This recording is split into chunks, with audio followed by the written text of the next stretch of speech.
Assalamualaikum warahmatullahi wabarakatuh. Perkenalkan, nama saya Novi Indriani, NPM 2021030366, kelas G Hukum Ekonomi Syariah. Saya akan membuat tugas UAS atau ujian akhir semester, yaitu mata kuliah Hukum Acara Pidana. Baik, saya akan menjelaskan materi yang pertama, yaitu tentang perihal pembuktian. Pembuktian adalah usaha dari yang berwenang untuk mengumpulkan kepada hakim sebanyak mungkin hal-hal yang berkenaan dengan suatu perkara yang bertujuan agar supaya dapat dipakai oleh hakim sebagai bahan untuk membuktikan keputusan seperti perkara tersebut. Dalam pengertian lain, pembuktian merupakan benar suatu peristiwa pidana yang telah terjadi dan terdakwalah yang bersalah melakukannya, sehingga harus mempertanggungjawabkannya. Terdapat 4 teori dalam pembuktian. Yang pertama yaitu ada pembuktian berdasarkan undang-undang positif, yang didasari pada undang-undang. Teori ini merupakan pembuktian keyakinan hakim atau conviction in time yang didasarkan pada keyakinan hakim atau hati nurani hakim.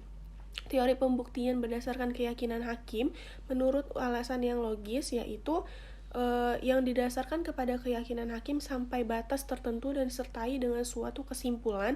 Dan teori pembuktian menurut undang-undang negatif atau negative Watelici Bewich teori yang didasarkan pada undang-undang pasal 183 KUHP.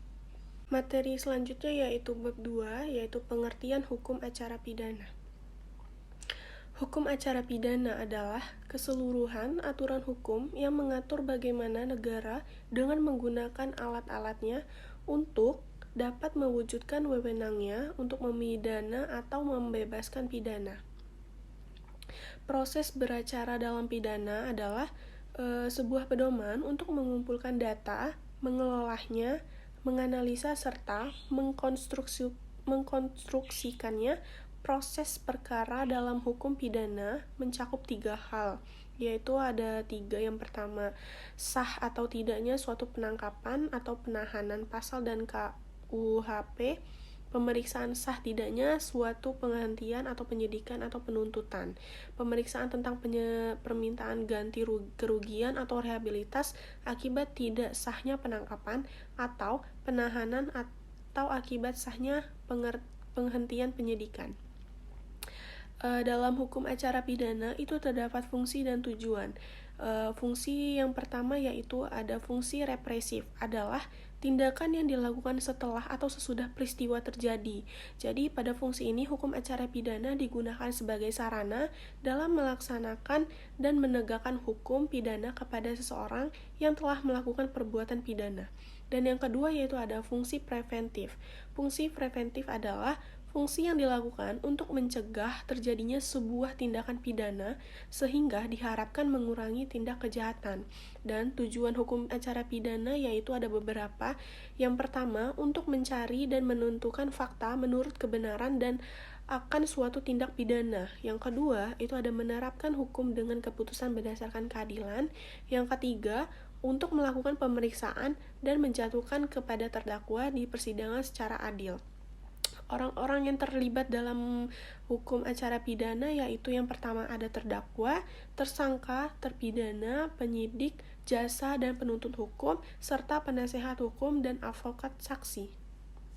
Materi yang selanjutnya yaitu materi bab 3, ganti kerugian, rehabilitas, dan penggabungan gugatan ganti rugi. Ganti rugi dan rehabilitasi merupakan hal yang sudah lama dikenal dalam dunia hukum, baik hukum perdata maupun hukum pidana. Dalam hukum pidana, istilah ganti kerugian tidak ditemui pada hukum pidana material. Ganti kerugian merupakan materi yang terdapat dalam hukum pidana formil, yakni pada pasal 95 sampai pada pasal 101 KUHP. Ganti kerugian merupakan pembayaran sejumlah uang sebagai kompensasi terhadap tersangka atau terdakwa ataupun terpidana karena ditangkap, ditahan, dituntut, diadili, atau dikarenakan tindakan lain tanpa alasan yang berdasarkan undang-undang atau karena kekeliruan mengenai orangnya atau hukum yang diterapkan. Sedangkan rehabilitasi merupakan pemulihan hak seseorang dalam kemampuan atau posisi semula yang diberikan oleh pengadilan. Ganti rugi dan rehabilitasi perlu diberikan karena merupakan hak tersangka atau terdakwa sebagaimana diatur dalam pasal 9 ayat 1 Undang-Undang Nomor 48 Tahun 2009 tentang kekuasaan kehakiman mengatakan bahwa setiap orang yang ditangkap, ditahan, dituntut, atau diadili tanpa alasan berdasarkan undang-undang atau karena kekeliruan mengenai orangnya atau hukum yang diterapkannya, berhak menuntut ganti kerugian rehabilitasi. Dasar hukum yang diatur dalam Undang-Undang Nomor 48 Tahun 2009 tentang kekuasaan kehakiman tersebut kemudian dijabarkan melalui pasal KUHP, yaitu pasal 95 dan pasal 96 KUHP.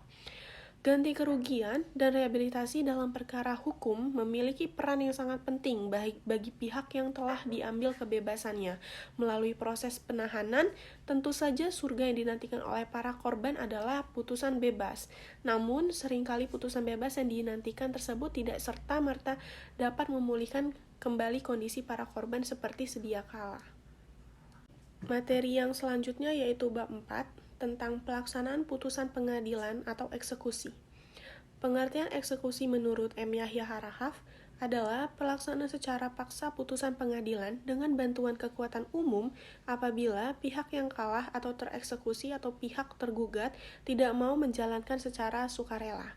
Sedangkan menurut Subekti mengatakan eksekusi adalah upaya dari pihak yang dimenangkan dalam putusan guna mendapatkan yang menjadi haknya dengan bantuan kekuatan hukum, memaksa pihak yang dikalahkan untuk melaksanakan bunyi putusan. Ada 3 jenis eksekusi dalam hukum acara pidana. Yang pertama yaitu ada eksekusi membayar sejumlah uang, yang kedua ada eksekusi melaksanakan suatu perbuatan, dan yang ketiga adanya eksekusi real pasal 1033 RV.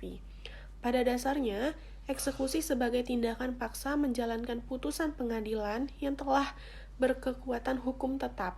Akan tetapi, pilihan untuk dilakukan apabila pihak yang kalah tidak mau menjalankan atau mematuhi isi putusan secara sukarela.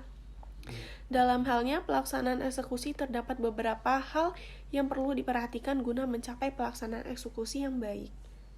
Materi selanjutnya yaitu bab 5, kewenangan pengadilan untuk mengadili. Batasan kewenangan mengadili peradilan umum dan peradilan tata usaha negara atau TUN dalam perkara perbuatan melawan hukum, yaitu yang pertama ada peradilan umum adalah suatu bentuk kekuasaan kehakiman bagi rakyat pada umumnya. Kekuasaan kehakiman di lingkungan peradilan umum dilakukan oleh pengadilan negeri sebagai pengadilan tingkat pertama dan pengadilan tinggi sebagai pengadilan tingkat banding. Kemudian, puncaknya pada Mahkamah Agung sebagai pengadilan yang tertinggi atau sebagai pengadilan tingkat kasasi. Peradilan umum sebagaimana yang digariskan pasal 50 dan pasal 51 Undang-Undang Nomor 2 Tahun 1986 tentang peradilan umum hanya berwenang mengadili perkara pidana atau pidana umum dan pidana khusus, mengadili perkara perdata atau perdata umum dan perdata niaga. Yang kedua, yang dimaksud sengketa tata usaha negara adalah sengketa yang timbul dalam bidang tata usaha negara antara orang atau badan hukum perdata dengan badan atau pejabat tata usaha negara. Kekuasaan kehakiman di lingkungan tata usaha negara secara hierarki dilaksanakan oleh Pengadilan Tata Usaha Negara, Pengadilan Tinggi Tata Usaha Negara, dan Mahkamah Agung atau MA. Pengadilan Tata Usaha Negara Peratun merupakan pengadilan khusus yang yuridiskinya hanya terbatas mengadili perkara-perkara yang melibatkan badan negara atau pejabat pemerintah apabila dilibatkan dalam perkara perdata tata usaha negara. Kewenangan absolut perdata Pengadilan Tata Usaha atau TUN dalam perkara perbuatan melawan hukum yang melibatkan badan atau pejabat negara tidak dapat diadili oleh pengadilan negeri. Secara keseluruhan telah diatur dalam Perma nomor 2 tahun 2019.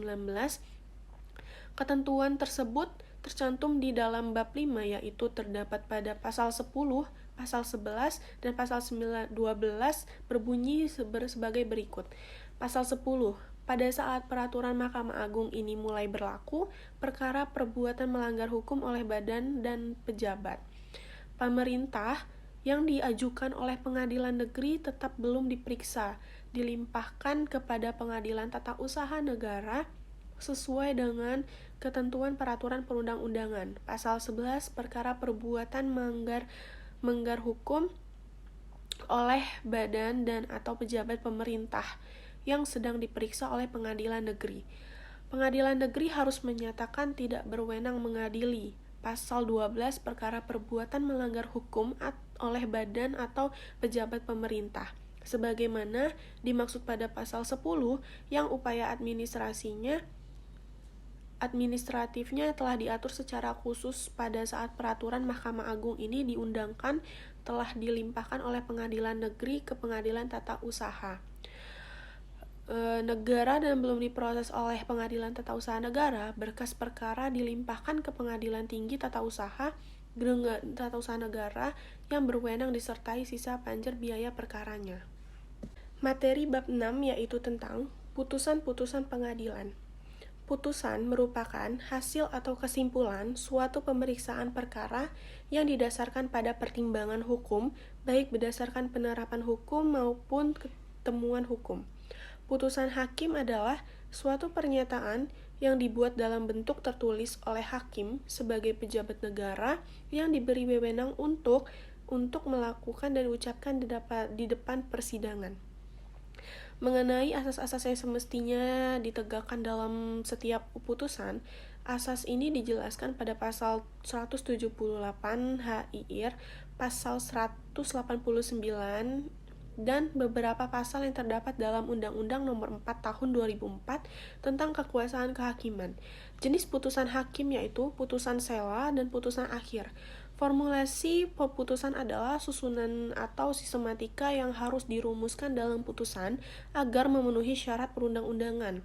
Secara garis besar, formulasi putusan diatur dalam pasal 184 ayat 1 atau pasal 195 serta pasal 25 Undang-Undang Nomor 4 Tahun 2004 tentang kekuasaan kehakiman. Berdasarkan pasal-pasal di atas, terdapat beberapa unsur formula yang harus tercantum dalam putusan. Kekuasaan hukum terdapat 3 macam kekuatan untuk dapat dilaksanakan, yaitu ada kekuatan mengikat, kekuatan pembuktian, dan kekuatan eksekutorial. Materi selanjutnya yaitu materi bab 8, pemeriksaan di sidang pengadilan. Pemeriksaan suatu perkara pidana dalam suatu proses peradilan pada hakikatnya adalah bertujuan untuk mencari kebenaran material atau materia Wahrheit terdapat perkara tersebut. Hal ini dapat dilihat dari adanya berbagai usaha yang dilakukan oleh aparat penegak hukum dalam memperoleh bukti-bukti yang dibutuhkan untuk mengungkap suatu perkara baik pada tahap pemeriksaan pendahuluan seperti penyelidikan dan penentuan maupun pada tahap persidangan perkara tersebut. Berbagai usaha yang dilakukan oleh para penegak hukum untuk mencari kebenaran materi suatu perkara pidana dimaksudkan untuk menghindari adanya suatu kekeliruan dalam menjatuhkan pidana terhadap diri seseorang.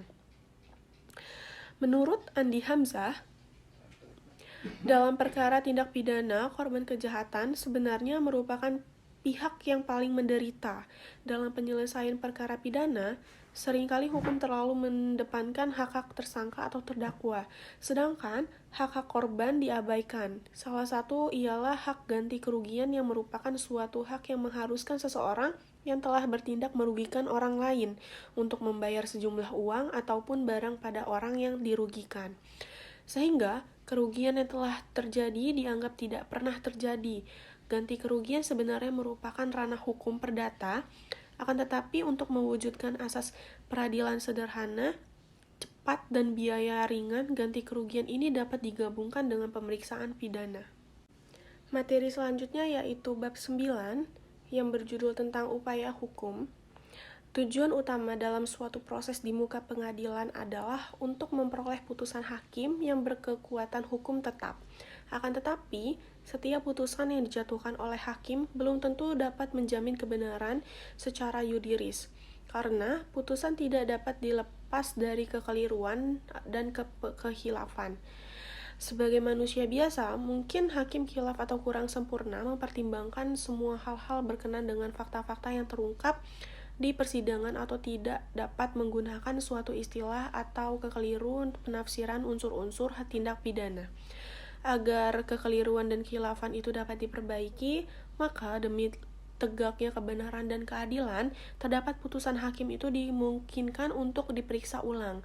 Cara yang paling tepat untuk dapat mewujudkan kebenaran dan keadilan itu adalah dengan cara melaksanakan upaya hukum menurut pasal 1 angka 12 Undang-Undang Nomor 8 Tahun 1981 tentang hukum acara pidana, selanjutnya disebut KUHAP.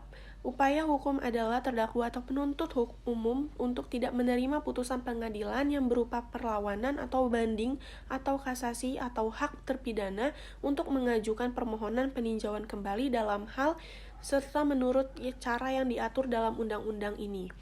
Dari pengertian di atas bahwa upaya hukum merupakan hak terdakwa pidana yang dapat dipergunakan apabila si terdakwa atau si terpidana merasa tidak puas atas putusan yang diberikan oleh pengadilan, sehingga terdapat pihak tersebut bisa saja dipergunakan untuk dipergunakan oleh si terdakwa atau si terpidana.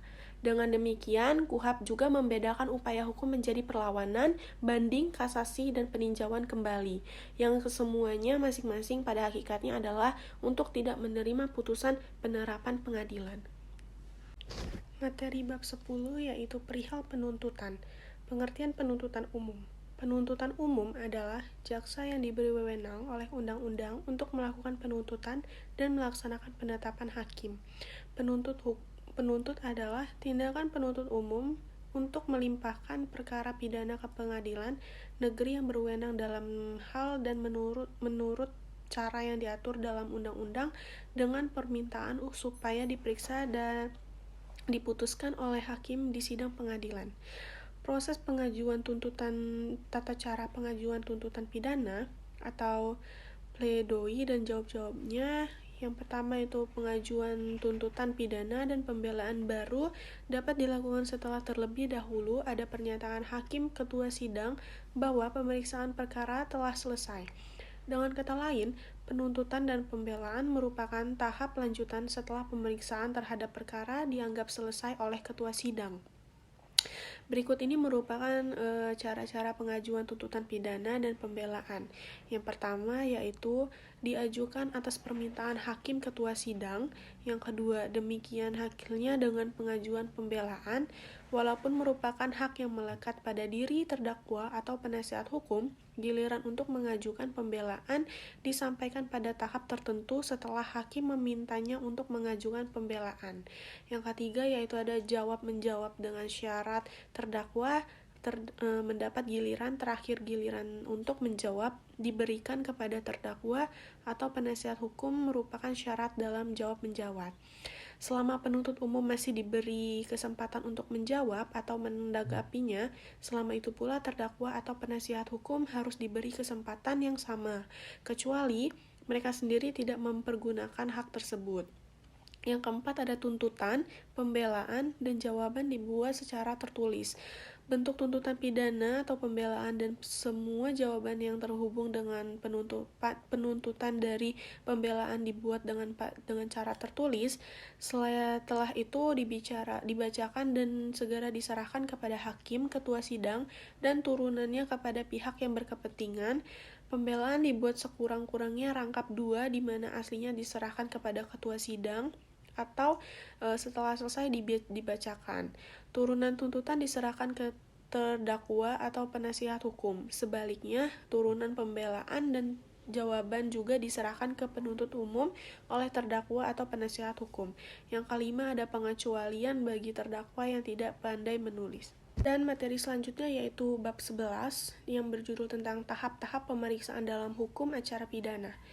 Tahap-tahap pemeriksaan dalam hukum acara pidana meliputi tahap penyelidikan, tahap penyidikan, tahap penuntutan, dan tahap persidangan di pengadilan yang dikenal dengan sistem peradilan pidana.